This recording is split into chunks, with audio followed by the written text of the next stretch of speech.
You're listening to a new episode of The Brave Technologist, and this is another one we recorded live at the Rare Evo Summit in Las Vegas. We got to sit down with some amazing speakers in the Web3 space who you've already met in previous episodes, but today you'll get to learn more from Rugg, who is the global head of digital assets for Citibank's Treasury and Trade Solutions.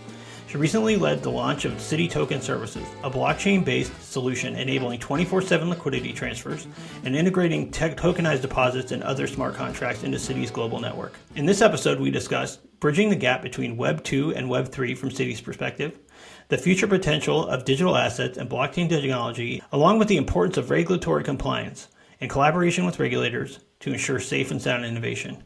Now for this week's episode of The Brave Technologist. Ryan, welcome to The Brave Technologist. How are you doing today? Great. Thanks for having me. Excellent. Yeah, we're here at Rare Evo, and today you're speaking on bridging the gap between Web 2 and Web 3. From Citi's perspective, what does that bridge look like, and where are we at in that journey? Yeah, it's a great question. I've actually been trying to bridge that gap for the last decade throughout my career. Like, I think about how I started out at a bank in technology, and then I went to a fintech startup where we were building our own protocol, then to a large global system integrator, and now at Citi. And through that history, we always had to go back to TradFi rails to settle, right? If you think about, from tokens to moving money from your wallet back to fiat, and there was always that traditional cut-off hours, banking lag. So when Citi approached me for this role, really being able to think about what Citi's network looks like. We're in 90 plus countries. We saw 85% of the largest Fortune 500 are our clients, but really focus on that cash piece and removing the friction in the system. So that's what the last couple of years we've been building is like a tokenized solution to have 24/7, 365, always on payment and liquidity. Awesome. No, that certainly challenges too, kind of always on versus banking hours and all of that. In bridging Web 2 and Web 3, how do you ensure that user experience improves rather than, gets more complicated? User experience is so important. Yeah. If we think about history and innovative technologies that were hard to use. So think of the smartphone and BlackBerries, right? It was very clunky, difficult to understand. You didn't really see that much adoption. It was mainly in the businesses. And then 2007-08, when the iPhone came out with the App Store, you saw the proliferation of this technology really grow because it was the user experience, right? Really easy to use. Mm-hmm. And taking that into this space also. Mm-hmm. So with Citi Token Service, we have completely obfuscated all the complexity of a blockchain. You either log on via API or UI for Citi Direct to be able to use it, and Citi Token Service is just a drop-down. So clients don't have to host wallets, they don't have to manage their own keys, really making it easier just to use the technology and just the actual functionality versus having to understand it and manage in the kind of the wallets and the keys, which is difficult for a lot of enterprises at this point. It seems like it makes sense too, because banks had to kind of get early to getting users into that whole digital account system, right? And so as opposed to trying to get somebody to onboard into crypto where you're, okay, here's your seed phrase and all that nonsense. But you guys have kind of a head start, right? It's more about kind of integrating the technology on the back end. It's fully integrated. Awesome. It's fully integrated. And clients don't even need to open a new account. Nice. We can just enable it in the background, and then for them to be able to move money across borders. Awesome. What do you think that, if anything, traditional finance institutions can learn from Web3 native projects and vice versa? I think there's a lot to learn between both, actually. And, I kind of have been on both sides of the table. It's not just the technology. It's also cultural mindset, collaboration, how we innovate. So everything is we have daily standups every day with tech, product, legal, compliance, regulatory. To understand what we're building, what's in our next sprint, what we're releasing, what are the challenges, and that's kind of a page from the startup when I was there, right? To be able to really drive innovation at speed. Also being extremely client-centric. Everything we do, we launched an early adopter program with Citi Token Service where not only are they users of the platform, they're also helping our roadmap. Nice. What branches should we add next? What currency should we add next? What functionality should we... So I think that a lot could be learned from both sides. And then also, I think from the banking side, the governance and the standards and the policies and that we have in place, I don't think I fully appreciated until I came into the seat. When I was at IBM, we were advising a bunch of exchanges, as you can imagine, and we had one that had taken in $35 billion that year, and they had issued an RFP to rewrite their core banking system because their current platform wasn't really crypto native and it wasn't scaling. So they walked through kind of what they had put in place and the risk measures and all that. They had massive backlogs of transactions. Like the reporting, I mean, everything that, now is like table stakes for us at Citi, I think can help kind of that safety and soundness that is needed, and also scalability for like enterprises to enter into the space. So I think there can be a lot learned on both sides. That's awesome. Yeah, it's cool to hear too that the stand-ups and just having those feedback loops, because it's like super important with it needs to be short. Like if you're going to try to be in like agile, right? That's another thing. Like to be agile, you need that daily touch point. You need to be able to know like what is the roadblock that we have, and have the team like, it's my job to remove those roadblocks for the team. And you mentioned Citi Token Services. Can you walk us through the strategy and kind of a little bit more about Citi Token Services and how that's transforming things from your side? Yeah. So I joined Citi 3 years ago, and when I joined, Citi was participating in a lot of networks, like in regards to regulated liability network, a lot of these different initiatives. But we couldn't move a token around the four walls of our institution. So how are you going to join a network? We believe that the future of networks is borderless. It's always on, it's 24/7, 365, it's multi-asset, multi-currency, multi-border. But how do you build those foundational pieces to kind of get to that? And that's what we've been focused on the last couple of years, is building out Citi Token Service. And what it is we're live in 4 branches right now. Oh, cool. We targeted our largest money hubs, so it's US, Singapore, Hong Kong, and UK. Oh, nice. So, and then we're adding additional currencies and branches in the near future. But to be able to move that token around, so weekends, holidays, there's no cutoffs for this platform now, and it's really enabling clients. So like, if you think about the speed of money and the speed of e-commerce, like they don't necessarily match. How do we get more into that? And this was that kind of foundational piece to be able to move an ERC20 token around our 4 walls as we start to look at what does the future of networks look like and connecting externally with others. Awesome. No, that's great. It sounds like a lot of like, it's cool to hear too. I mean, like we don't talk to people from institutions very often, and like it's always kind of being on the edge of it on the open source side and kind of seeing just like how that pace is so fast, but how so much of this is kind of crossing over into this new, well, not it's familiar world, but like new technology kind of in that familiar world. How have clients responded to the solution? Like, are any clients using it so far? Is it kind of like in the regular tech space where you have like early adopting clients that are kind of super interested in doing this, or? Yeah, so it's actually been great. So we just went live in September. So we're relatively, new platform, and we have dozens of clients on, and now we're processing billions. Wow. So it's like, but to put things in perspective, in Citi terms, we move $5 trillion a day. Right, so it's right, still right. It's still small. Yeah. It's still new. Yeah. But we are seeing more and more adoption. And like kind of our thesis statement that we started with was like clients wanted, 24/7, always on liquidity and payments. But we're seeing that with this early adopter program, clients like cap markets. Here's a great example is during Chinese New Year, Singapore branch was closed, but they wanted to buy US equities and had margin calls. So typically what large corporates do is they'll forecast to have the money in like the market ahead of time. Well, in this case, they didn't have to. Right. They could fund it just in time because it takes under a minute to actually settle the funds. We've also seen large e-commerce platforms that have a US presence, but also have like, suppliers in Asia. Instead of doing batch settlement at the end of the day, sending back individual supplier the money individually. So payments as small as 1,000, as large as multi-million, but real time, 24/7, 365. So think about the supply chain and just being able to shorten that whole entire cycle. Awesome. Yeah. So it's been really interesting to kind of see how the platform is evolving also, from where we kind of thought about, just payment and liquidities, but it's cap markets now. And so I think that it'll continue to grow, but I think that, we're still early in the journey. And the reality is, even though we've obfuscated the complexity of a blockchain just through API, a lot of clients aren't ready for real time yet. Take tokens out of that because their treasury management and ERP systems have end-of-day reports. They don't report real time. So until that kind of like, even though our side, you just log on, but you still need to kind of have that time management, that time change, that shift overall to have true adoption. Oh, it's interesting. That's really interesting. And how do you kind of strike a balance between how quickly the blockchain space innovates and moves, and then kind of, dealing with things like regulatory compliance, but also, even more simply just there's a lot happening all the time in this space, right? Like, and things become really hot 1 minute and then cold 1 minute. Are there like core technologies that your teams are focusing on that, you think will stick around the long term, or how do you guys balance that? Yeah, it's a great question.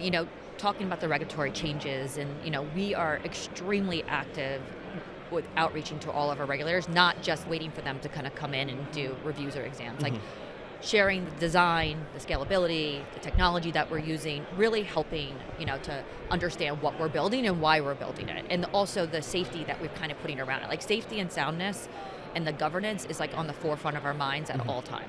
And like this is a new space, right? So we want to make sure. And then from a technology standpoint, we've been on a private permission version of Ethereum. Oh, cool. And because we always believed in that path to public, and we've kind of been in that permissioned network with the regulated liability as well as others. But we think that it's important. No one wants just a Citi token or another bank token. You have to have that interoperability. So leaving that open, making sure that we have from a design decisions that we make now don't prevent us from having that in the future. Oh, it's awesome. No, it's great. Yeah, it seems like these tools really kind of unlock a whole besides the culture, just like this ability to have something verifiable right there, and Absolutely. help to shorten issues, prevent things from happening, etc. From your point of view, what does responsible innovation look like at Citi when working with emerging tech like tokenization?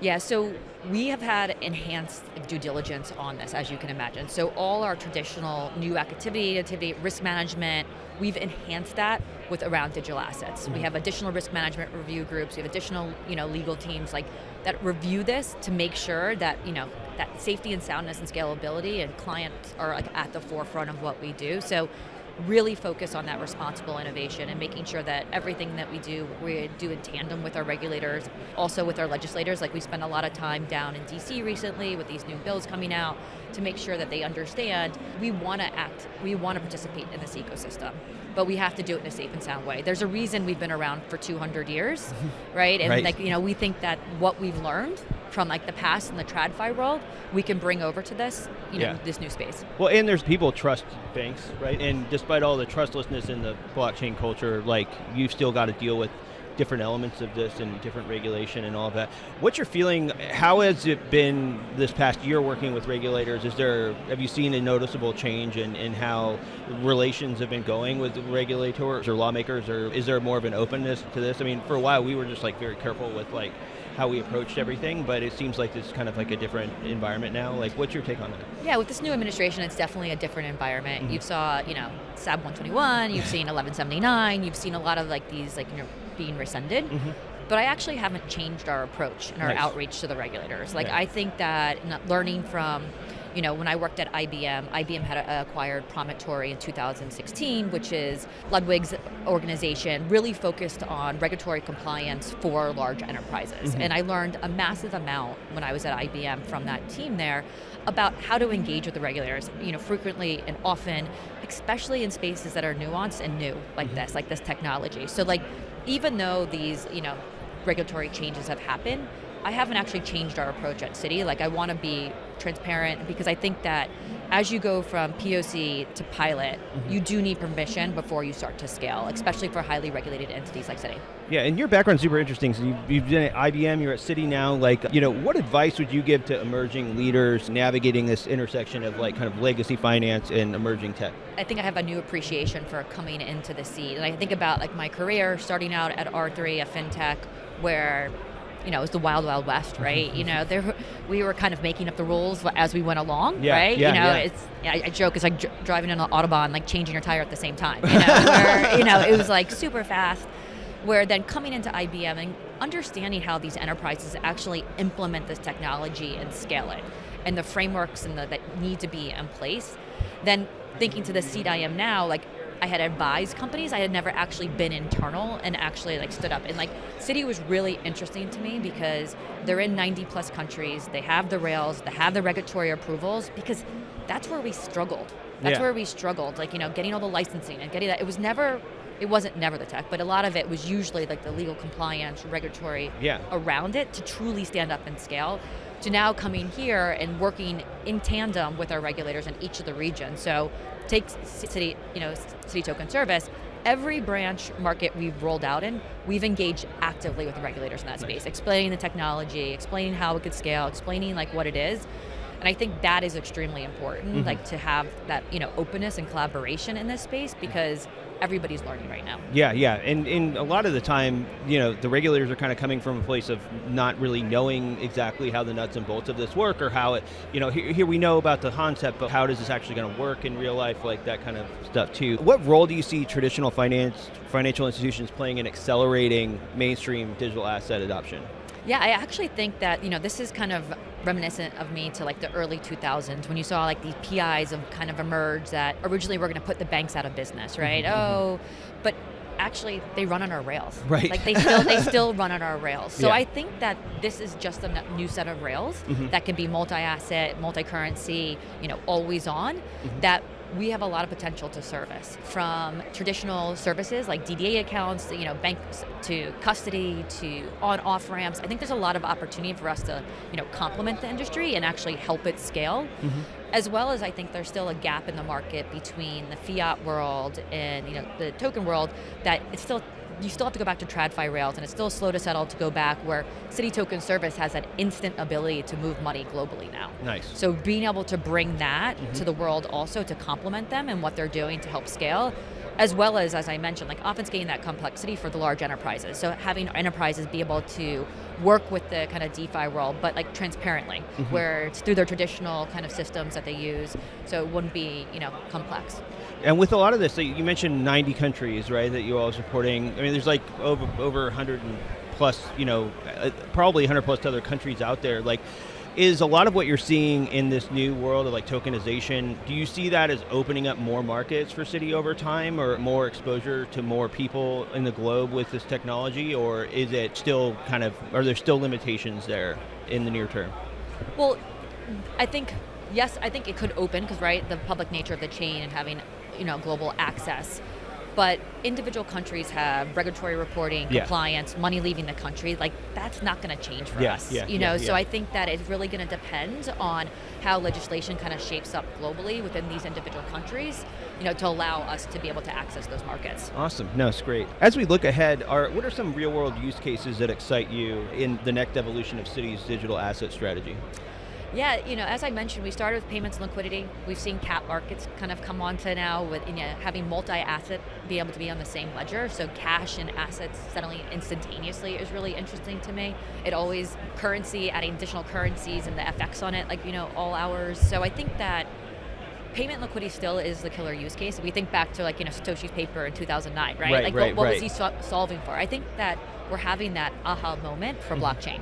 Like, it's finally found that killer use case, and it has multiple different iterations. If it's stable coins, if it's tokenized deposits, if it's crypto, if it's there's various versions of it, but that always on infrastructure, 24/7, multi-asset, multi-currency, is really exciting, and it's going to change the way that financial services operates. That's awesome. No, I love hearing about this. I love to see what you're doing. Appreciate you making the time for this. Is there anything we didn't cover that you think our audience might want to know about with what Citi's doing?